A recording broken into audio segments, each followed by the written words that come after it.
Գյորջյան Կասկադ 60 ամիս փուլային վճարում բազմաթիվ առավելություններ։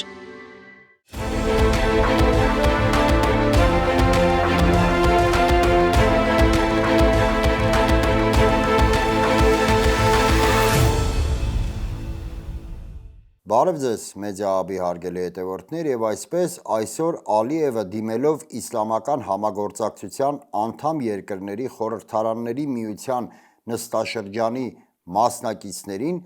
Հայաստանին մեղադրել է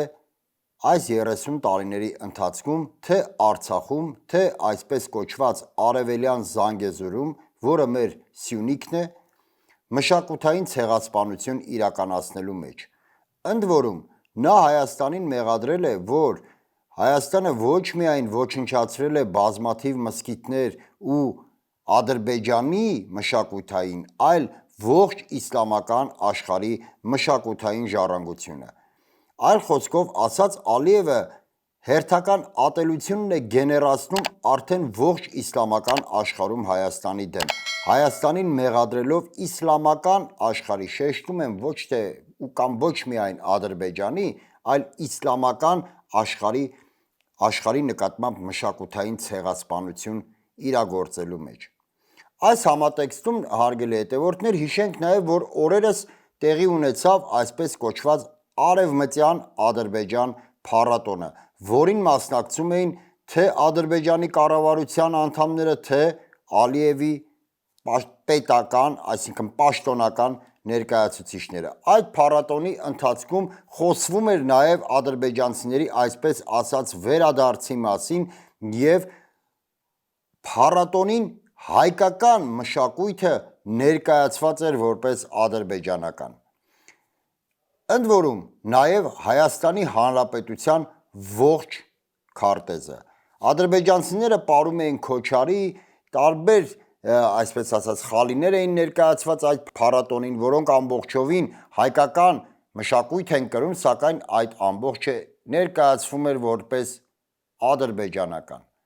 Իդեպ, այսօր Ալիևը իր խոսքում նաև շեշտել է, որ այժմ Ադրբեջանը իրականացնում է իսլամական աշխարհի ոչնչացված մշակութային ժառանգության վերականգնման աշխատանքներ։ Հարգելի հետևորդներ, ինչքան էլ Նիկոլ Փաշինյանը խոսի խաղաղությունից, մի բան ակնհայտ է։ Խաղաղությունը իրականում երկկողմ, եթե մինչ այդ կոնֆլիկտը եղել է երկու կողմերի մեջ կամ ոչ ավելի, խաղաղությունը երկկողմ հարաբերություն է։ Միակողմանի խաղաղություն չի լինում։ Միակողմանի լինում է պարտությունների շղթան։ Սակայն երբ կողմերը պայմանավորվում են կնքել վերջնական խաղաղություն, ապա այդ կնքմանը հաջորդում է նաև պահանջների ու մեղադրանքների դադարեցումը։ Սակայն փաստը այն է, որ Ադրբեջանը ոչ միայն չի դադարեցնում իր պահանջներն ու մեղադրանքները, այլև ավելացնում է դրանց ծավալները։ Իհարկե, ադրբեջանցիների վերադարձի պայմանական, ճակերտավոր, այսպես ասած, վերադարձի մասին բազմիցս է խոսվել։ Բազմիցս է ասվել, որ այն գտնվում է Ադրբեջանի պետական քաղաքականության օրակարգային ամենաառաջնային կետերից մեկում։ Սակայն դրանով Ադրբեջանը չի բավարարվում։ Նա Հայաստանին մեղադրում է մշակութային ցեղասպանություն իրականացնելու մեջ եւ անպայմանորեն դա ունենալու է իր հետևանքները։ Ալիևի այսօրվա մեղադրանքներին թեպետ նա առաջին անգամ չէ, որ այդ մասին խոսել է։ Այսօրվա մեղադրանքներին հաջորդելու է նաև հատուցման պահանջը։ Նա հատուցում է պահանջելու իր պատկերացմամբ այդ ողջ մշակութային արժեքների ոչնչացման համար։ Միաժամանակ նա Արցախում իրականացնում է հայկականության հետքերը ջնջելու հստակ պետական ծրագիր։ Նա ոչնչացնում է հայկական եկեղեցիները, ոչնչացնում է հայկական մշակույթը, այսինքն ոչնչացնում է այն ամենը,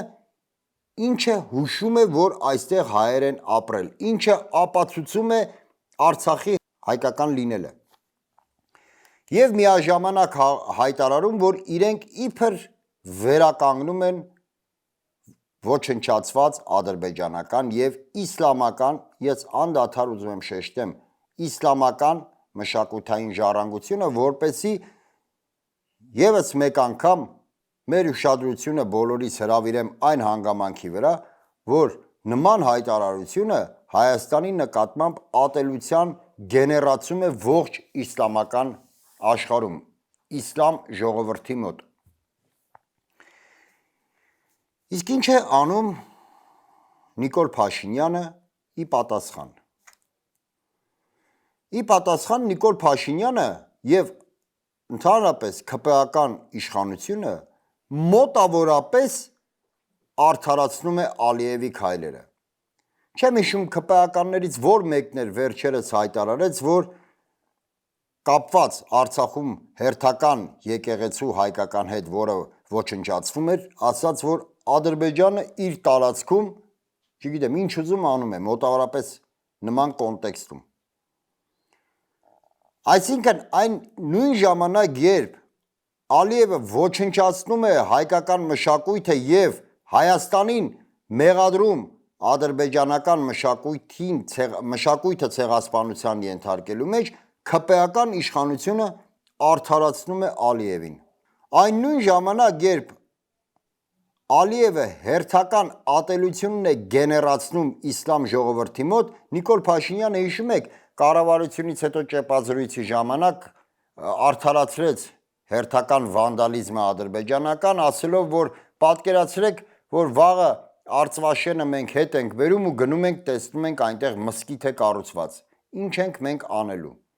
Այսինքն ուղիղ արդարացրեց Ալիևին, որ այո, նա ճիշտ է անում, որ ոչնչացնում է հայկական եկեղեցիները, ոչնչացնում է հայկական մշակույթը եւ կասկածի տակ դրեց հայկական եկեղեցու մշակութային արժեք լինելը, այն կապելով վերջինիս կառուցման տարեթվի հետ։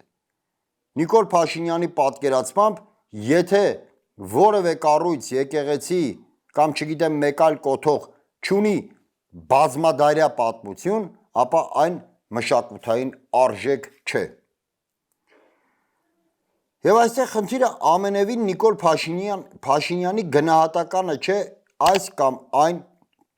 կոթողի վերաբերյալ։ Խնդիրը Նիկոլ Փաշինյանի կողմից վարվող քաղաքականությունն է։ Ալիևը օր-օրի, ելի եմ շեշտում, ավելացնում է իր մեղադրանքների ծավալը։ Նիկոլ Փաշինյանը օր-օրի արդարացնում է Ալիևի քայլերը եւ մեծացնում իր ռեպրեսիվ գործողությունները այն մարդկանց նկատմամբ, ովքեր որ ընդվզում են հայկական մշակույթի ոչնչացման դեմ, ովքեր որ ընդվզում են հայկականության ոչնչացման դեմ, ովքեր որ պայքարում են հանուն հայկական ինքնության։ Ահա Նիկոլ Փաշինյանը նույնպես Ալիևին համահունչ մեծացնում է իր պահանջների ու մեղադրանքների ծավալը, Նիկոլ Փաշինյանը մեծացնում է իր ռեպրեսիվ գործողությունների ծավալը։ Հիշում եք ինչ հայտարարեց, որ ինքը մոտավորապես, սա միտքայց էր, որ ինքը անձամբ թույլ չի տալու, որպեսի Արցախի դրոշը ծածանվի ազգային ժողովում այս կամ այն պատգամավորի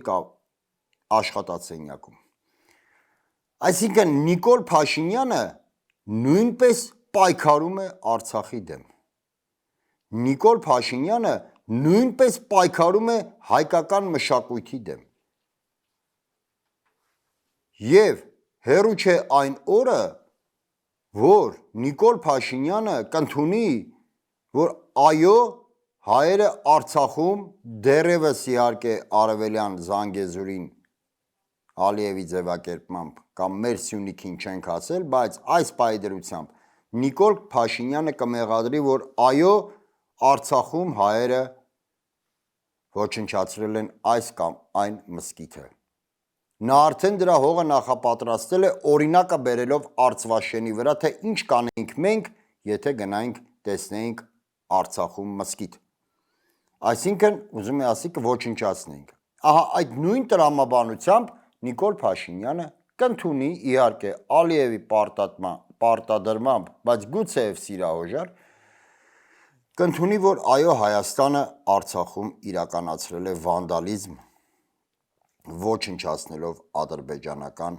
իսլամական մզկիթները։ Չկասկածեք, հարգելի հետևորդներ, որ հաջորդ իսկ պահին հաջորդելու է փոխհատուցման պահանջը Ալիևի կողմից, որի մասին իդեպ տևական ժամանակ է ինչ խոսվում է, և ինչ է կարծում, ինչ է անելու Հայաստանի իշխանությունները։ Բնականաբար Հայաստանի իշխանությունը իզորու չի լինի այն միլիարդները մուծել, որը կպահանջի Ալիևը, որ իբրև գնահատականը այդ ողջ մշակութային արժեքների, գինը ավելի շուտ ներողություն։ Իհարկե այդ միլիարդները չի ունենա և մենք Ադրբեջանին կմուծենք հերթական զիջումների տեսքով։ Ու այս շղթան շարունակելու է, հարգելի հետևորդներ, շարունակելու է, որովհետև ցավալիորեն ՔՊ-ական իշխանությունը առաջնորդվում է այդ գաղափարախոսությամբ։ Եվ ցավալիորեն այսօրվա ընդդիմությունը, որը հայտ էր ներկայացրել Նիկոլ Փաշինյանին իշխանությունից հեռացնելու, իզորու չէ լուծել այդ խնդիրը։ Հռետորաբանությունը մի կողմ թողնենք, վիրավորանքները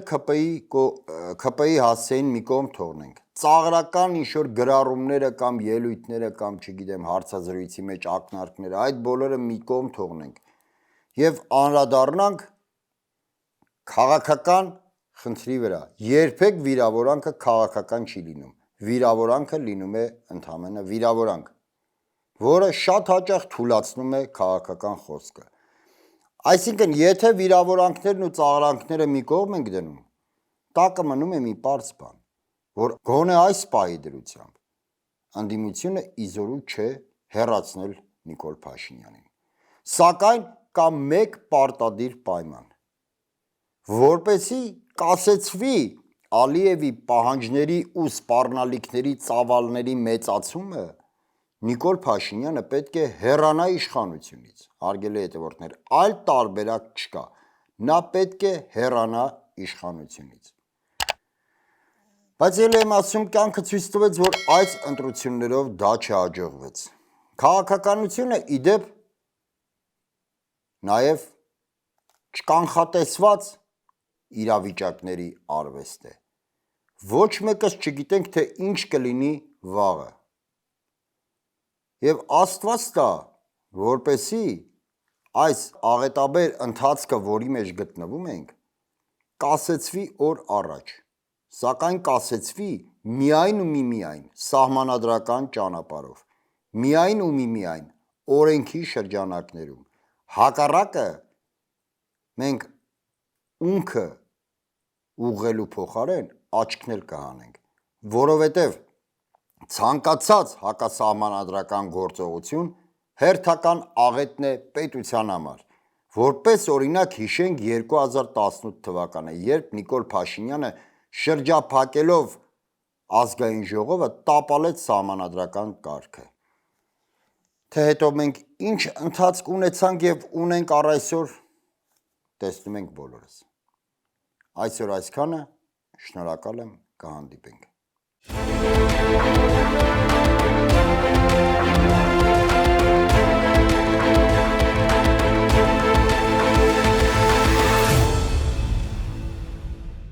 Գյուրջան Կասկադ 60 ամիս փուլային վճարում, բազմաթիվ առավելություններ։